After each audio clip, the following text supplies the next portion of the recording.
여호수아서 2장 1절부터 7절의 말씀을 가지고 여리고를 엿보라 라는 제목으로 하나님 말씀 같이 묵상합니다.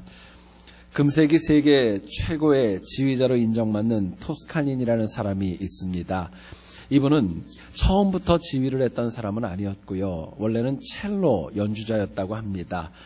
토스카니는 선천적으로 눈이 너무너무 나빠가지고요. 항상 악보를 제대로 볼 수가 없어서 악보의 내용을 다 암기한 다음에 연주를 했다고 합니다. 그러던 어느 날 오케스트라 지휘자가 병원에 입원하게 되면서 갑자기 새로운 지휘자를 찾게 되었습니다. 그때 아무도 악보 전체를 외우지 못했는데 토스카닌이 한 사람만 그 악보를 다 암기하여서 지휘자로 서게 되었던 것입니다. 바로 그 무대가 세계 최고의 금세기 최고의 지휘자로 인정받는 토스카니니의 데뷔 무대가 되었던 것입니다. 훗날에 토스카니니는 자신의 삶을 회고하면서 이런 고백을 남겼습니다. 한번 들어보시기 원합니다. 어려울 때 힘이 되신 하나님께 감사드립니다. 좋은 환경이 아니라고 불평하지 마십시오. 좋은 환경만 좋은 결과를 가지고 오는 것은 아닙니다. 아담도 에덴 동산과 같이 좋은 환경에서 타락하지 않았습니까? 눈물에 대하여 감사하십시오. 눈물 있는 눈으로 하나님을 바라볼 때 더 분명히 볼 수 있기 때문입니다. 이야기를 했습니다. 토스카니는 성공하기까지 참 많은 역경이 있었음에도 불구하고 그 가운데 이 세상이 정말 호락호락하지 않다는 거 참 많이 체험하였습니다. 그럼에도 불구하고 하나님을 의지하였고 하나님과 동행하면서 세계적인 지휘자로 자신이 원하는 것 이룰 수 있었던 것입니다. 여러분, 사람은 누구나가 다 오늘보다 나은 미래를 사모하며 살아갑니다. 하지만 성공과 성취는 그냥 어느 날 갑자기 주어지는 것은 아닙니다. 성공을 향해 나아갈 때 누구나 세상이 가지고 있는 호락호락하지 않고 힘들고 어려운 고난에 맞닥뜨려 어려움을 당할 때가 적지 않죠. 더 중요한 것은 성공과 번영이 가지고 있는 성격과 의미입니다. 세상적으로 생각하는 성공과 번영이 아니라 하나님께서 인정하시고 하나님께서 기뻐하시고 하나님이 원하시는 성공과 번영의 모습, 그것을 가지고 있어야 하나님 앞에 인정받는 삶이 될 수 있는 것입니다. 같이 읽은 본문을 보면 여호수아가 여리고의 2명의 정탐꾼을 파송하는 내용이 기록되어져 있습니다. 여호수아는 나름대로 비밀리에 여리고 정복을 위해서 2명의 정탐꾼을 파송하였습니다. 그런데 여러분 같이 읽어서 아시겠지만 놀랍게도 여리고 왕도 이미 정탐꾼의 존재를 이미 다 파악하고 있었던 겁니다. 당시 라합과 또 정탐꾼 중 하나라도 만약에 조그마한 실수가 있었다면요, 여리고의 정복 전쟁은 사실은 실패로 돌아갈 수도 있는 긴장의 연속이었던 것입니다. 여러분, 하나님께서 우리에게 안일한 생활, 또 이 땅에 그냥 만족하는 것이 아니라 하나님이 기뻐하시는 성공과 성취, 여리고를 엿보라고 저희들에게 명령하십니다. 성공과 성취, 하나님이 기뻐하시는 것은요, 의욕과 열정이 있을 때 누릴 수 있는 기독교인의 특권입니다. 문제는 인간적인 의욕과 열정이 아니라 하나님께서 주시는 의욕과 열정이 있을 때 하나님 기뻐하는 성공과 번영 이룰 수 있는 것입니다. 하나님께서 오늘 이 저녁에도 우리의 삶 가운데도 여리고를 엿보라 도전하시고 이를 감당할 능력까지도 저희들에게 풍성히 공급하십니다. 여러분, 저희가 오늘 본문을 통해서 여리고를 엿보는 것, 성취하고 하나님이 기뻐하는 성공을 위해서 과연 무엇이 필요하고 무엇을 알아야 될까, 본문이 주는 메시지 같이 한번 나누어 보기를 소원합니다. 첫 번째로 생각할 것은요, 우리가 하나님 주시는 성공과 성취를 위해서 꼭 기억해야 될 것이 있는데 세상이 그렇게 호락호락하지 않다는 겁니다. 세상이 우리가 생각하는 것보다 훨씬 더 강하고 믿는 자들을 향한 공격이 적지 않다라는 거예요. 본문 2절을 한번 보시기 원합니다. 어떤 사람이 여리고 왕에게 말하여 이르되 보소서, 이 밤에 이스라엘 자손 중에 몇 사람이 이 땅을 정탐하러 이리로 들어왔나이다 말씀합니다. 여리고에 있었던 사람들은요, 성 밖에 진을 치고 있었던 이스라엘 백성들이 곧이어서 그들을 공격해 올 거라는 것 모르지 않았습니다.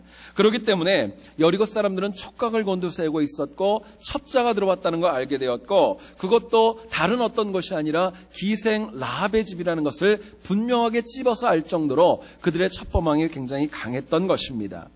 여러분, 당시 이스라엘 백성들은요, 모세가 죽은 다음에 여호수아를 중심으로 이제 가나안 땅에 들어가야 될 사기가 충천했던 시간이었었습니다. 하나님께서 함께 하실 것이라는 약속을 듣고 마음의 뿌듯함과 의연함이 그들에게 있었습니다. 그런데 이에 못지않게 세상을 상징하는 여리고도요, 정말 여리고를 공격할 때 그냥 호락호락 당하는 것이 아니라 나름대로 준비할 거 다 준비하고 있었고요, 나름대로 예비할 거 다 예비하면서 이스라엘의 공격을 맞이하고 있었던 것입니다. 결국에는 신앙인이 승리합니다. 그러나 오늘 본문은 도전하는데, 그래도 신앙인들이 세상을 우습게 여기는 것, 그런 경거망동 하지 말라고 저희들에게 경고하는 것입니다. 자, 그렇다면은요, 이처럼 세상이 호락호락하지 않기 때문에 우리가 어떤 마음가짐을 가지고 이 땅을 살아가야 마땅할까 묻게 됩니다. 세상이 너무너무 교묘하고 강한데요, 우리가 어떤 마음으로 살 때 세상에서 여리고를 엿보고 승리할 수 있을까 묻게 됩니다. 본문은 저희들에게 이렇게 얘기를 합니다. 우리들 각자가 세상에서 하나님 나라의 대표 선수, 하나님 나라의 대표 선수라는 인식을 가지고 살아갈 때 세상이 호락호락하지 않아도 이길 수 있다고 저희들에게 도전합니다. 아시는 대로 모세는 가데스바네아에서 12명의 정탐꾼을 가나안에 파송했지만 결론은 실패했습니다. 아시는 대로 12명의 의견이 일치하지 않아서 모세를 비롯한 출애굽 1세대가 모두가 다 사망하고 말았습니다. 이것을 잘 알았던 여호수아, 누구보다 잘 알았죠. 그래서 세팀이라는 지역에서 많이 보내지 않고요, 딱 2명의 정탐꾼을 여리고를 엿보기 위해 들여보냈던 것입니다. 생각해 보시면은요, 그 많은 이스라엘 백성들 가운데 이 2명의 정탐꾼은 가나안 입성의 첫 관문이었던 여리고를 향한 대표적인 사람들이었던 것입니다. 비록 숫자는 둘밖에 되지 않았지만 그들은 이스라엘 전체를 상징하는 대표 선수들 그 자체였던 겁니다. 여러분, 만약에요, 이들이 실패했다면 이스라엘의 여리고 점령은 더 어려워질 수밖에 없었고요. 그렇기 때문에 이 2명은 말하는 거, 행동하는 거, 선택하는 것 하나하나가 얼마나 신중했을까 저희들이 추측할 수 있습니다. 본문을 보면 여리고는요, 굉장히 강력한 도시였습니다. 그러나 하나님을 몰랐죠. 오늘날 세상이 하나님을 모르는 것과 똑같았습니다. 그렇기 때문에 세상은 바로 나를 통해서, 내가 비록 부족하고 연약해도 나를 통해서 하나님의 존재를 느낄 수밖에 없다는 것을 저희들에게 도전합니다.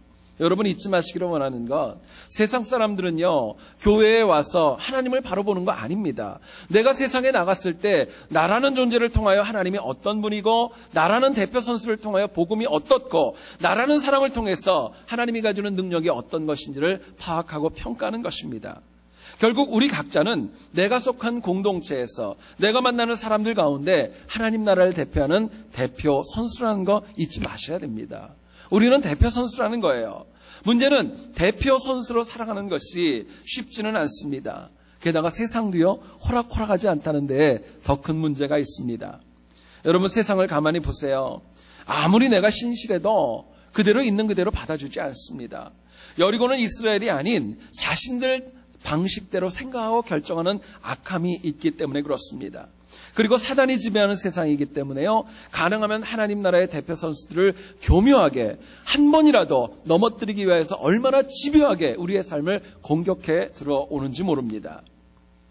성경을 보면 바벨론은 유다를 패망시킨 다음에 유대의 젊은이들을 포로로 잡아서 바벨론식으로 교육을 하였습니다. 당시 다니엘과 세 친구는 왕의 음식을 거부하면서 영적인 지조와 절제를 배우게 됩니다. 생각해 보면은요, 이 다니엘과 세 친구뿐만이 아니라 많은 유대의 그 포로들, 젊은 영혼들은요, 단순한 유대인이 아니라 이방 땅에서 하나님의 말씀을 가지고 살아가야 될 영적인 대표 선수들이었던 겁니다. 당시 바벨론의 문제는 쉽지 않았습니다. 우상 숭배도 있었고요, 황제를 숭배하였고, 그리고 미혹과 박해가 가득한 여리고 그 자체였던 거예요. 그러나 다니엘과 세 친구는 하나님 나라의 대표 선수로서 얼마나 신실하고 승리하게 되었는지 모릅니다. 끝까지 느부갓네살이 만든 그 신상에 절하지 않았고요, 풀무불의 고통까지도 온전히 극복해 나갔습니다. 기도하는 것 끝까지 포기하지 않았고요, 모함으로 들어갔던 사자굴의 그 고난도 넉넉히 이길 수 있었습니다. 결국 다니엘과 그 세 친구를 통해서요, 바벨론 땅에서 하나님의 이름이 얼마나 높아지고 얼마나 존귀한 분으로 높이 올려졌는지 모릅니다. 여러분, 이처럼 하나님의 백성들은요, 항상 하나님 나라 대표 선수로서 언제 어디서 누구와 무엇을 해도 나를 통해 하나님 보여줄 수 있어야 되는 것입니다. 말과 혀로만 하는 거 아닙니다. 행함과 진실함으로 나를 통해 하나님의 향기, 예수 그리스도의 향기가 세상에 보여줘야 되는 것입니다. 하나님의 살아계심을 부인하는 영혼들조차도, 하나님은 없다고 하는 영혼들조차도 나로 인하여서 하나님이 계시구나 하고 바뀔 수 있을 정도로 우리가 영적 대표 선수가 되어져야 하는 것입니다. 여러분, 그렇기 때문에요, 신앙생활하는 것 어정쩡하게 대충대충 하는 거 아닙니다. 대표 선수는요, 얼마나 철저히 연습하는지 모릅니다. 자기를 희생하고 최선을 다하고 그 국가와 단체를 대표하기 때문에요, 얼마나 신실하게 연습하는지 모릅니다. 우리도 이와 같이 신실해야 마땅한 것입니다. 또한 우리 자신이 때로는 연약하고 부족하지만은요, 내가 주님의 나라를 위한 영적 대표 선수라는 거, 내 셀프 아이덴티티를 반드시 잊지 말아야 됩니다. 어떤 목사님께서 칼럼을 쓰셨는데요, 거기에 이런 내용이 있었습니다. 당신이 섬기는 교회에 70세가 넘는 한 할머니께서 등록을 하셔서 교인이 되셨습니다. 근데 이 할머니는 평생 동안 절에 다니는 불교 신자였고요, 도저히 교회에 나올 것 같지 않은 그런 분이었답니다. 근데 이런 분이 자발적으로 당신의 발로 오셔가지고 교회를 등록을 하셨고 공부도 하고 세례까지 받으신 겁니다. 사연은 이렇습니다. 할머니가 여느 때처럼 절에 가가지고요, 이렇게 불공을 드리고 있었답니다. 저는 그 절에서도 이렇게 예불을 드리는, 저는 그건 잘 모르겠습니다. 그런데 승려가 설법을 갖다 이렇게 열심히 하고 있는데 이 할머니가 마음에 감동이 되니까 자기도 모르게 얘기를 한 거예요. 아멘, 아멘 이래버린 거예요. 여러분 한번 생각을 해보세요. 본인도 승려의 그 불법을 듣고 나서 아멘 하니까 놀랬고, 옆에 있던 다른 불교 신자들도 깜짝 놀랬고, 또 불법을 말하고 있었던 승려조차도 너무너무 놀란 것입니다. 그리고 이 할머니가 집에 돌아와가지고 고민하며 생각해 봤습니다. 도대체 내가 왜 그때 아멘을 했을까? 생각을 해봤어요. 알고 보니까요, 이 할머니의 딸이 몇 명 있었는데 이분들이 너무너무 교회에 열심히 나가는 신실한 신앙인이었던 것입니다. 그래서 할머니에게 때마다 일마다 복음을 전했어요. 은혜가 있을 때마다 아멘이란 말을 너무너무 많이 했고요, 식사할 때마다 하나님의 은혜에 감사해서 아멘, 아멘이라는 말을 너무너무 많이 했던 것입니다. 신앙은 비록 달랐지만 딸들이 어머니에게 너무너무 잘한다는 거 누구보다 본인이 제일 잘 아셨던 거예요. 그래서 자기도 모르게 그렇게 아멘이 나와버렸던 겁니다. 그리고 이 할머니가 고민을 합니다. 한참을 생각을 하다가, 며칠 동안을 생각을 하다가 결단을 합니다. 나도 모르게 아멘을 말했다면, 그렇다면 이제는 아멘 하는 곳으로 가자. 예, 아멘 하셔야죠. 예, 그렇게 결정을 하고 정말 교회를 가셨다는 거예요. 여러분 생각을 해보세요. 그 딸들은 각자 어머니의 영혼을 위한 하나님 나라의 대표 선수들이었던 것입니다. 작은 일에도, 심지어 어머니가 거부한다 할지라도 복음의 대표 선수로서 어머니에게 신실하고 또 신실했던 거예요. 여러분, 영혼의 변화는요, 한 영혼이 변화되는 것은요, 분명히 하나님이 손을 대셔야 가능한 거예요. 인간의 말로 변하는 거 아닙니다. 하나님이 손 대셔야 돼요. 그러나 하나님이 손을 대시기까지, 손을 대는 그 과정에서 우리가 영적인 대표 선수로서 제구실하고 신실해야 하나님의 손 대심이 더 이펙티브하고 능력으로 나타나는 것입니다. 여러분, 우리는 내가 일하는 직장에서 하나님 나라의 영적 대표 선수라는 거 잊지 마셔야 됩니다. 내가 만나는 공동체, 내가 만나는 인간관계, 내가 있는 어느 곳에서든지 간에 나는 하나님을 대표하는 대표 선수입니다. 생각해 보면은요, 교회 안에서만 대표 선수처럼 살아가는 것, 그건 누구나가 할 수 있는 것입니다. 한 주간이 168시간인데요. 그 가운데 한두 시간도 대표 선수를 못한다면은 그거는 더 문제가 있는 것이겠죠. 그러나 하나님께서는 교회 내부가 아닌 세상에서, 내가 만나는 삶의 현장에서 하나님 나라의 대표 선수로 살아가기를 도전하십니다. 여러분, 이처럼 내가 하나님 나라의 대표 선수로 살아갈 때는요, 가장 먼저 내 가까운 영혼들이 나의 변화를 아는 것입니다. 감동이 되는 겁니다. 그들이 변화되는 거예요. 내 주변에 발생하는 연속적인 어려움과 문제가 있다면 그 가장 큰 원인은 내가 대표 선수로서 신실하지 못한 것이 가장 큰 원인이 될 것입니다. 내가 십자가 보혈에 씻음받은 그 하나님 나라의 대표 선수답지 않게 살았던 모습, 그게 원인일 거예요. 내가 말하고 행동하는 것이 감사와 기쁨보다 항상 불평과 원망이 많았기 때문에 내 주변에 있는 영혼들이 하나님께로 오지 않는 것입니다. 생각해보면 하나님 나라 대표 선수로 신실하게 살려면은요, 불평과 원망할 시간 여러분 없는 거예요. 어디 있든지 간에 하나님 의식하고 살아가는데 어떻게 우리의 입술에 잘못된 말과 잘못된 선택이 결정되어질 수 있겠습니까? 많은 사람들이 얘기를 합니다. 세상이 호락호락하지 않다고, 만만하지 않다고, 두렵고 악하다고. 여러분 근데 생각해 보세요. 요즘만 그런 겁니까? 아담이 타락한 그 다음부터요, 지금까지 계속 그래 왔어요. 세상은 변한 거 하나도 없습니다. 그래서 내가 더 강한 하나님 나라의 대표 선수의 책임감을 가지고 여리고를 엿보며 살아가야 마땅한 것입니다. 여러분, 비록 내가 부족해도 하나님 나라 대표 선수의 정체성, 내가 신실해야 된다는 거 잊지 마셔야 됩니다. 그래서 호락호락하지 않은 세상에서 여리고를 정복해 나가는 승리가 우리 모두에게 있기를 주님의 이름으로 축원드립니다.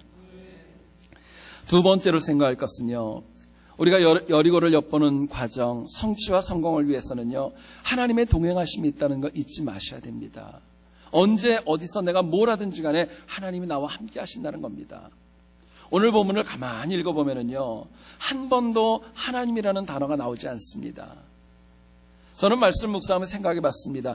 하나님이 한 번도 나오지 않고요, 어쩌면 여리고 사람들이 여호수아의 정탐을 눈치채는 것을 바라볼 때에 과연 하나님은 뭘 하셨나 하는 생각도 들기도 합니다. 그런데요, 두 명의 정탐꾼이 발각되지 않음 하나님께서 일하고 계셨고 동행하셨다는 증거입니다.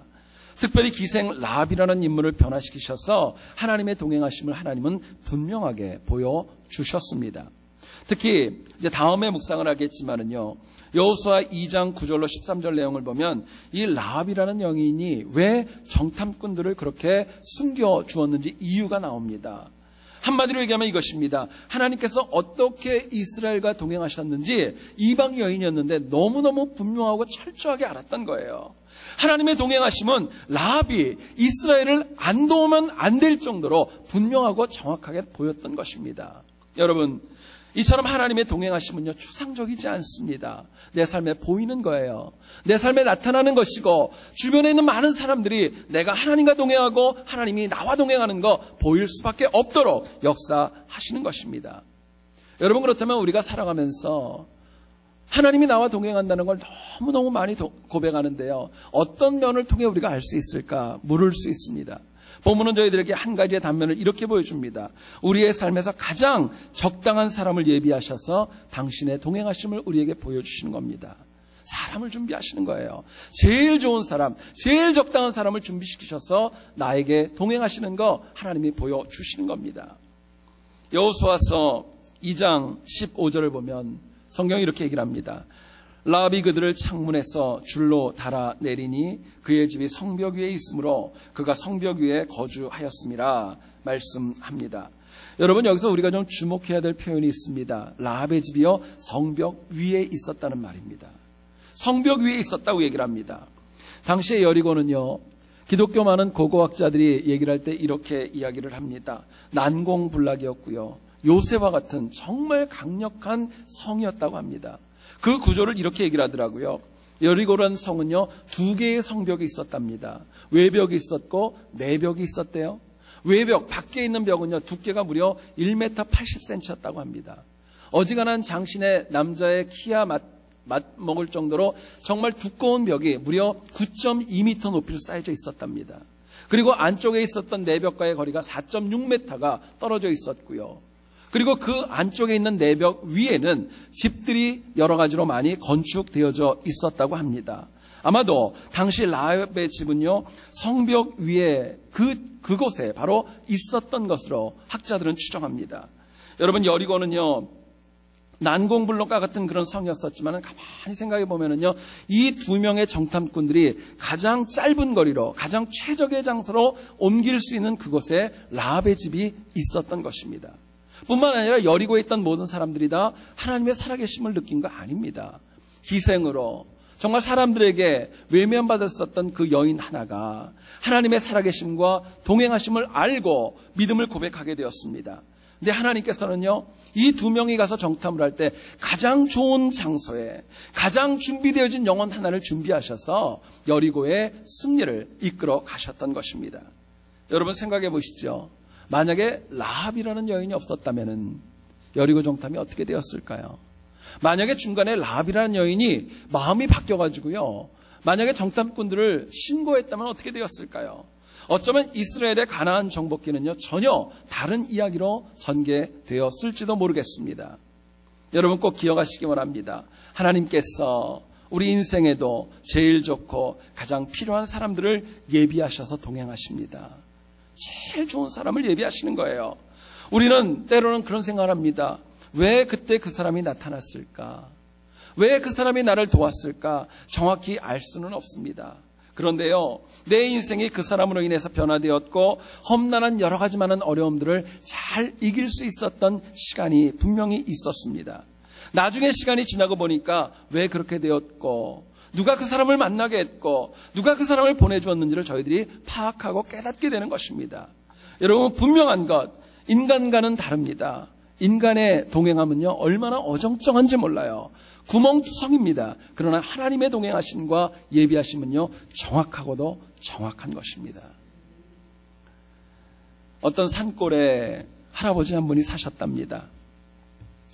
겨울이면 매일같이 산에 올라가셔서 땔감으로 써야 될 장작을 꼭 패가지고 가지고 와서 집을 훈훈하게 만들었답니다.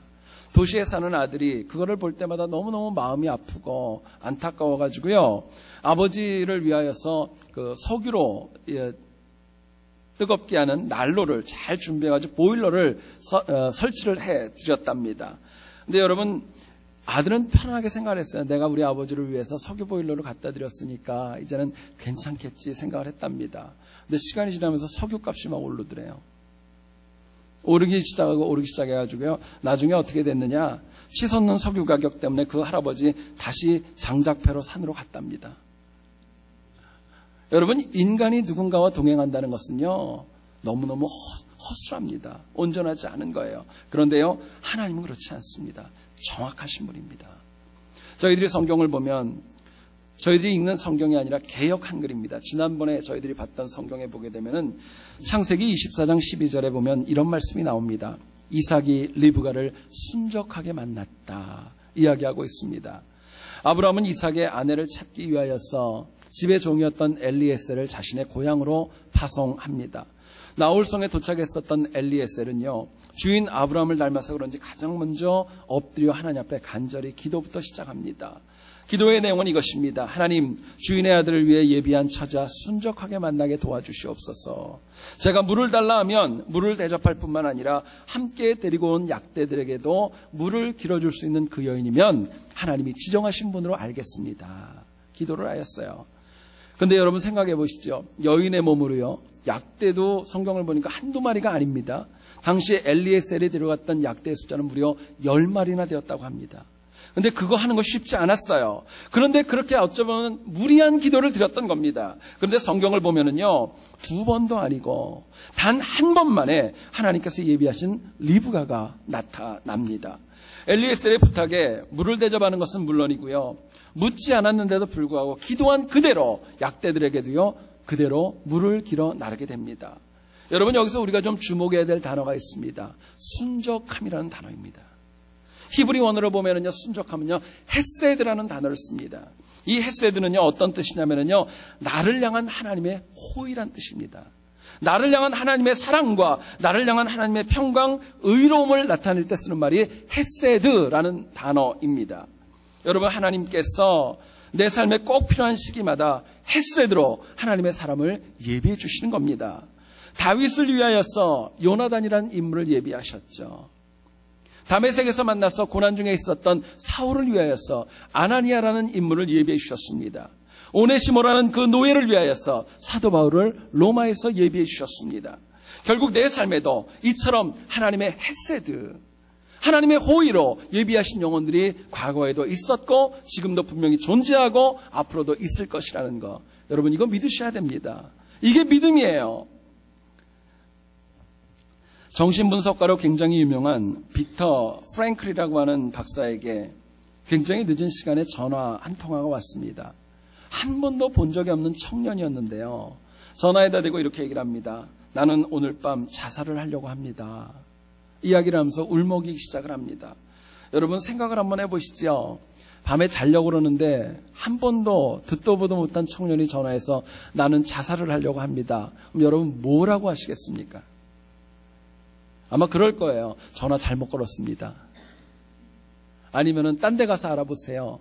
뭐 어쨌든 회피하는 어떤 언급이 있겠지요. 그런데 이 닥터 빅터 프랭클은요 그렇게 하지 않았습니다.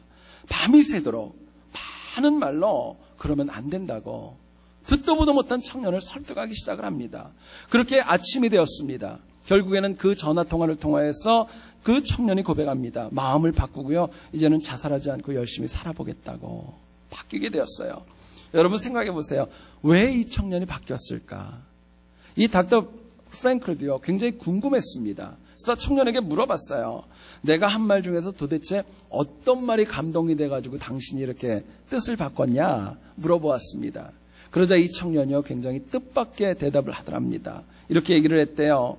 나처럼 알지도 못하는 사람의 전화를 받아주시고 목숨을 구하려고 밤새도록 수화기를 놓지 않은 분이 있는 그런 세상이라면 아직도 살 가치가 있다고 생각합니다. 정말 고맙습니다. 정말 감사합니다. 그러면서 전화를 끊었답니다. 여러분, 이민자의 삶이 때로는 힘들고 고달퍼서 어떤 경우에는 죽음까지도 생각할 정도로 우리를 몰아갈 때 없지 않습니다. 그런데요, 빅터 프랭클의 이야기는 우리에게 어떤 인생을 살아가야 될 것인가 저희들에게 두 가지를 질문합니다. 하나는요, 누군가 나와 동행하심을 느끼는 청년의 인생인가?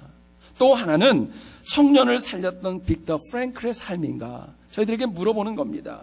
청년이 빅터 프랭클을 만남이 은혜이지만은요, 우리는 그것보다 더 큰 은혜를 구하셔야 돼요. 하나님 손에 붙들려서 마치 빅터 프랭클처럼요, 누군가를 세워주고 누군가를 살리는 헤세드의 삶을 살아가는 것, 그게 하나님이 우리에게 성공과 성취의 삶이라고 말씀하시는 겁니다. 여러분, 제 말을 잘 들어보시죠. 내가 누구 때문에 사는 것도 굉장히 귀한 것입니다. 역으로요, 누군가가 나 때문에 살 수 있다는 것, 사실은 그게 더 귀한 것입니다. 다시 말씀드려볼까요? 내가 누구 때문에 산다는 거, 이거 귀한 거예요. 그러나 더 귀한 것은 누군가가 나 때문에 산다고 고백할 때 그게 더 귀한 겁니다. 실제로 절망에 빠진 누군가가 나를 만나서 다시 살 수 있게 되는 것처럼 그 큰 감격은 없는 거예요. 여리고를 엿보고 함락시킬 주의 백성이라면 누군가가요, 나 때문에 살았다는 고백이 있어야 됩니다. 여러분, 이거 위해서 내가 항상 먼저 하나님의 동행하심을 절감하고 그 은혜로 살아가는 노력이 저희들에게 필요한 것입니다. 생각해 보시죠. 2명의 정탐꾼이 얼마나 기도했겠습니까? 뿐만 아니라 얼마나 간절함으로 여리고 곳곳을 바라보고 긴장하였겠습니까?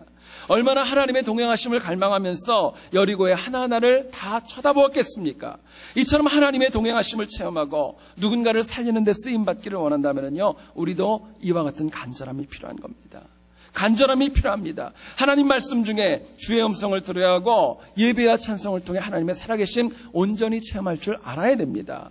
그래서 언제나 하나님께서 나를 쓰시기에 합당하게 예비되어져 있는 거, 저희들이 그럴 때 비로소 여리고를 엿볼 수 있는 준비가 되어져 있는 것입니다. 여러분, 우리가 여리고를 함락시키기 위해서 언제나 주님과 동행하면서 내 주변에 있는 사람들에게 헤세드의 사랑을 가지고 다가가면서 승리하는 우리 모두 될 수 있기를 다시 한번 주의 이름으로 축원드립니다. 여러분, 사람이 이 땅을 살아갈 때 피하지 말고 반드시 꼭 해야 될 일이 누구에게나 있습니다. 피하고 싶은 게 있죠. 그런데 반드시 해야 될 것이 있습니다. 한 번뿐인 인생이라면 여리고를 엿보고 함락하는 것, 반드시 우리 각자가 해야 될 영적 소명입니다. 여러분, 이것을 위해서 본문은 도전합니다. 우리가 항상 주님의 나라의 대표 선수라는 자의식을 가지고 호락호락하지 않은 세상 이겨나가야 합니다. 뿐만 아니라 항상 하나님의 동행하심을 느끼고 보여주고 헤세드의 사랑을 가지고 살리고 세우는 능력, 저희들에게 필요합니다. 그래서 우리 모두가 다 여리고를 엿보고 함락하여 하나님 주시는 승리를 체험하는 우리 모두 될 수 있기를 다시 한번 주의 이름으로 축원드립니다. 우리 같이 이 시간에 찬양하고